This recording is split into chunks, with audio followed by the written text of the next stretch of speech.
നിയമസഭാ തെരഞ്ഞെടുപ്പിലെ ബി.ജെ.പിയുടെ പെർഫോമൻസിനെ നമുക്ക് എങ്ങനെ വിലയിരുത്താം? എന്തായാലും നേട്ടം എന്ന് തന്നെ പറയാൻ പറ്റുള്ളൂ. കാരണം ചിലയിടത്തൊക്കെ നഷ്ടങ്ങൾ ഉണ്ടായിട്ടുണ്ട്, പ്രതീക്ഷിച്ച പോലെ മുന്നേറ്റം ഉണ്ടാക്കാൻ സാധിച്ചില്ല എന്നുള്ള വിലയിരുത്തലൊക്കെ ഉണ്ട്. എന്നാൽ പോലും 3 സീറ്റുകൾ നേടാൻ സാധിച്ചു എന്നുള്ളതൊരു ചെറിയ കാര്യമില്ല. നിതാന്തമായുള്ള പരിശ്രമങ്ങളുടെ ഒരു റിസൾട്ട് തന്നെയാണ് 3 സീറ്റ്.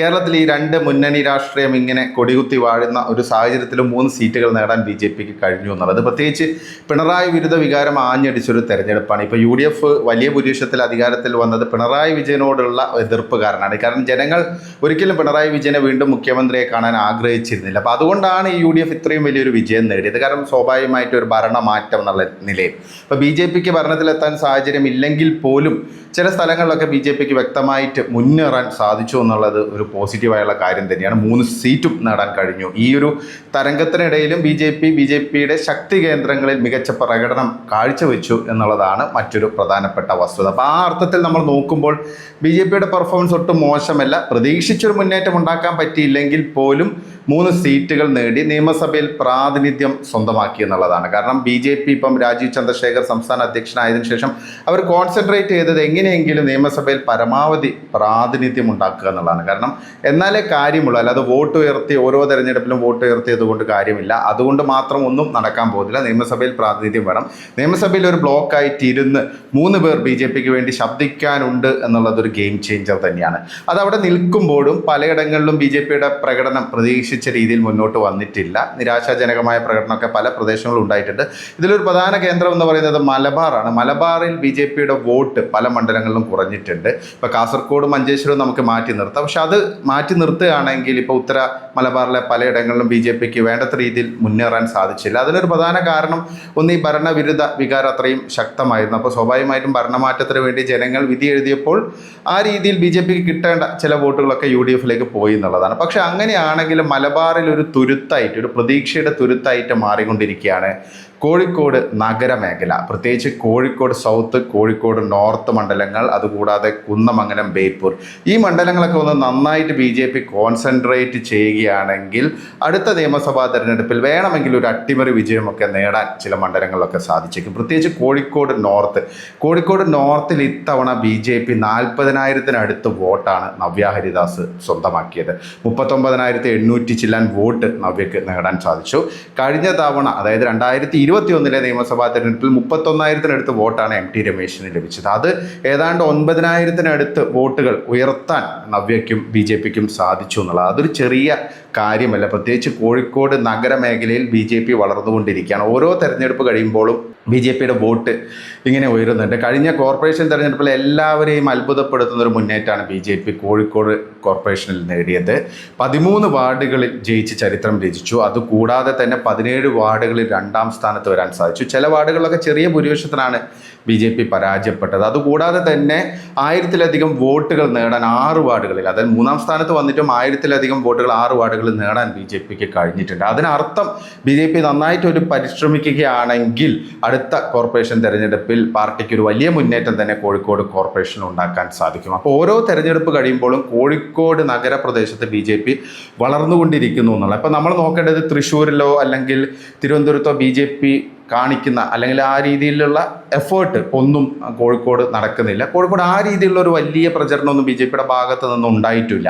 പക്ഷേ എന്നിട്ടും വളരെ ഓട്ടോമാറ്റിക്കായിട്ട് തന്നെ വോട്ടുകൾ ലഭിക്കുന്നു. കാരണം ജനങ്ങൾ മടുത്തിരിക്കുകയാണ്. പ്രത്യേകിച്ച് ഹിന്ദു ജനങ്ങൾ അല്ലെങ്കിൽ ഹിന്ദുക്കൾ, അവർ വലിയ ഒരു വികാരം പുറത്ത് കാണിക്കുന്നു എന്നുള്ളതാണ്. കാരണം ഇടത് വലത് മുന്നണികളുടെ അമിതമായിട്ടുള്ള ന്യൂനപക്ഷ പ്രീണനം, മുസ്ലിം കേന്ദ്രീകൃത രാഷ്ട്രീയം, അപ്പോൾ ഇതിലൊരു കൃത്യമായിട്ടുള്ളൊരു പോളറൈസേഷൻ, ഒരു കൗണ്ടർ പോളറൈസേഷൻ കോഴിക്കോട് ഉണ്ടാകുന്നുണ്ട്. പ്രത്യേകിച്ച് കോഴിക്കോട് നഗര മേഖലകളിൽ, അതായത് കോഴിക്കോട് നഗരപ്രദേശത്തെ മണ്ഡലങ്ങൾ എടുത്തു നോക്കുകയാണെങ്കിൽ എല്ലായിടത്തും ബി.ജെ.പിക്ക് വലിയ തോതിൽ വോട്ട് കൂടിയിട്ടുണ്ട്. ഇപ്പോൾ കോഴിക്കോട് നോർത്തിൻ്റെ കാര്യം നമ്മൾ പറഞ്ഞു കഴിഞ്ഞു. കോഴിക്കോട് സൗത്തിലാണെങ്കിൽ റെനീഷ് വലിയൊരു പ്രകടനമാണ് പുറത്തെടുത്തത്. 32,000-ലധികം വോട്ട് കോഴിക്കോട് സൗത്തിൽ റെനീഷിന് നേടാൻ സാധിച്ചു.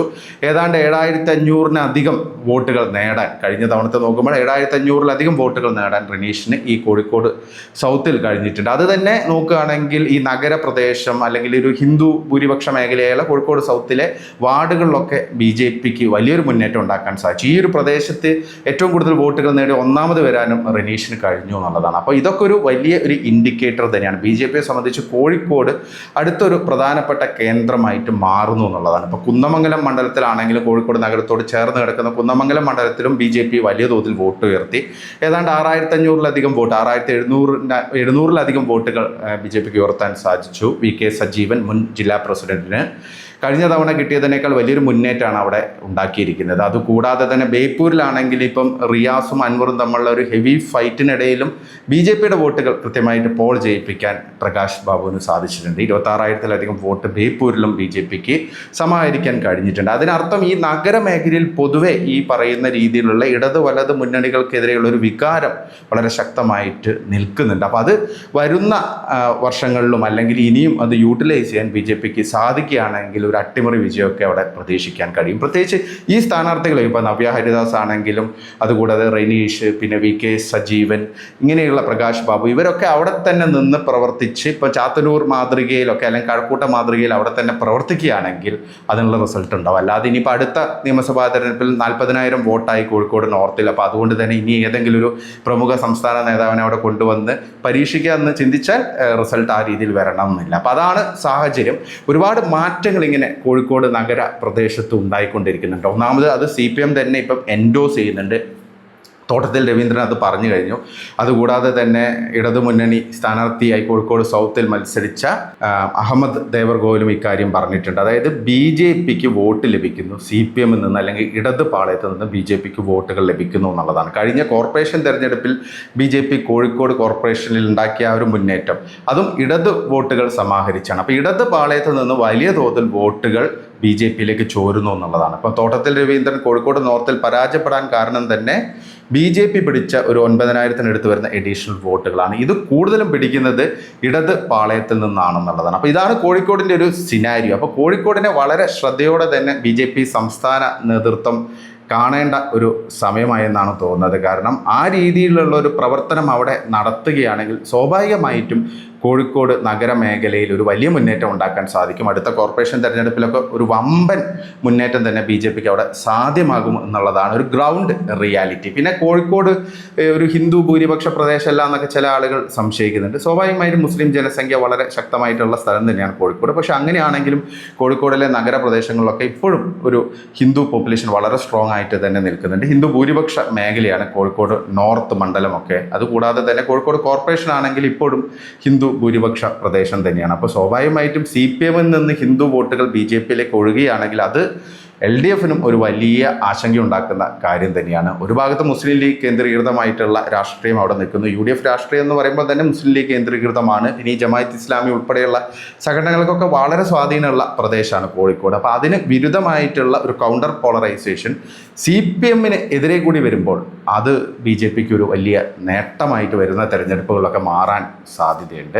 എന്തായാലും ഇതൊരു ഇൻട്രസ്റ്റിംഗ് ആയിട്ടുള്ളൊരു ഫാക്ടർ തന്നെയാണ്. ഇപ്പം ജാതിയും മതവും പറയരുതെന്നൊക്കെയാണ് പറയുന്നതെങ്കിലും എല്ലാ പാർട്ടികളും ഇതൊക്കെ നോക്കി തന്നെയാണ് കരുക്കൾ നീക്കിക്കൊണ്ടിരിക്കുന്നത്. അപ്പോൾ സ്വാഭാവികമായിട്ടും CPMൻ്റെ ഹിന്ദു വോട്ടുകൾ ചോരുന്നത് പാർട്ടി തന്നെ ഇപ്പം വളരെ ഗൗരവത്തോടെയാണ് കാണുന്നത്. കാരണം ഹിന്ദു വിരുദ്ധ നിലപാടുകൾ അല്ലെങ്കിൽ ഹിന്ദുക്കളെ ഒപ്പം നിർത്തുന്നില്ല എന്നുള്ളൊരു പ്രതീതി ഉണ്ടാവുകയാണെങ്കിൽ അല്ലെങ്കിൽ അതിലൊരു കറക്ഷൻ CPMും LDFും നടത്തിയില്ലെങ്കിൽ വലിയൊരു തിരിച്ചടി തന്നെയായിരിക്കും കോഴിക്കോട് ഉൾപ്പെടെയുള്ള മേഖലയിൽ, പ്രത്യേകിച്ച് നഗരമേഖലയിൽ നേരിടാൻ പോകുന്നത്.